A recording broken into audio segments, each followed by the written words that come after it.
Well, it's been fun to look back with Filipe Toledo. After his round 1 loss, he got into round 2 and hasn't looked back. You look at the top 10 heat totals, he has 3 of them. His highest in round 2 over Kanoa Garashi. And then the wave we're going to reference for a long time. Double alley-oops. Potts, you're known as one of the pioneers of the air movement. Did you ever think you'd see something like that at J-Bay? Not in my generation, not in my lifetime anyway. But the thing that amazes me with those 2 maneuvers, the board is stuck to his feet. I mean, there's no separation whatsoever. I mean, it's almost wearing foot straps or what, but the board is inverted. It is, 6 to 8 foot above the lip of the wave. Such control, but then also to come out and finish the wave off in that cool, calm, collected fashion. I mean, this kid exudes confidence, and it's growing and growing as he moves through the year. I mean, obviously missing Fiji, but wanted to have a good result here, and he's definitely done that. I love seeing the big numbers going his way. We've had 8 10s in this contest, 2 of them from Toledo. And you saw the more recent one there in round 4, which had the whole top 34 gasping. Yeah. There's not a whole lot of athletes that have that kind of impression when they hit the lineup, Sean. Yeah, I think he has confidence, he has commitment, he has creativity, and he has that sort of explosive factor of uncertainty. You never really know what he's going to do. I mean, I look at the guy and go, like, what is coming next? And I think when the judges look at his surfing and suddenly he does something so unexpected, they give him the big scores. Impressive how consistent he is. Early morning heats, afternoon, he finds the ability to get his scores early. So he always has his competitors coming from behind. In his real 3 heavy heats he's had up into this final, he's taken down some huge name spots. That he has. And the thing with Filipe is he's got that X factor too, Sean. He's got that ability to get big scores on the rail. If his opponents match him on those rail turns, then he's got that air factor that he can go to. Now, we all say that it's impossible to do airs in these kind of conditions with that strong offshore.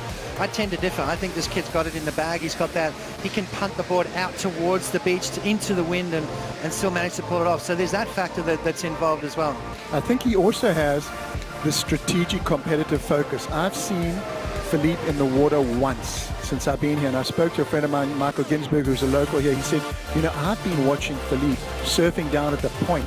So he doesn't want to let anyone see what he's got. He wants to contain and conserve that energy. And over the last few days, he's just been unleashing. Really impressive to see Toledo combo Jordy Smith, one of the favorites to win early in the morning on finals day, and then just recently past Julian, who's finaled out here as well, as Filipe is rewriting the book on how to perform here at Jeffries. You see the pace and the tempo we talk about with some of the best out here. It seems like Filipe is one guy that almost can control things here at J-Bay, which is a massive statement. Yeah, absolutely. I think another thing too that's very impressive is his wave selection as well. I mean, he's been picking those waves that are allowing him those real fast down the line dynamic turns, and reacting accordingly. In the very first day, Sean, one of the key factors was speed control, and Filipe Toledo is probably one of the best at it. Amazing footwork. You watch that back foot slides up and down the board, to either wipe off speed or to gain speed. And it's almost like he can just, one turn and he's going 100 miles an hour. So that's going to be hard to beat. That selectivity, I think, is, you hit the nail on the head there, Potts. When you saw that heat with Jordy Smith, the very first wave of the heat, Jordy took off, and Jordy likes to start fast and start strong. But what happened there is Jordy's wave closed out, and then Filipe had that amazing wave behind it. So you're right, he has seemed to have in some ways connected with that natural rhythm of the ocean here out at J-Bay, and it's hard to do. And what a way to come back. I mean, Potts, you were one of the most fine athletes of your time because you were fired up. Yep. But to see Filipe come back with this kind of attitude and headspace, what a way to come back to the tour when you missed a result at Fiji in your first final at Jeffries Bay. Yeah, you got to make it up. I mean, it was a blunder, and yes, I was fine. Thanks for bringing that up.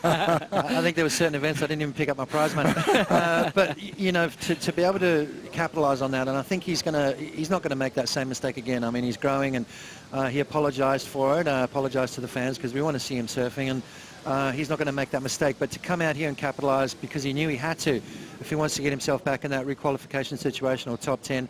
I mean, this kid's a top 5 guy all day long, and we're just starting to see that.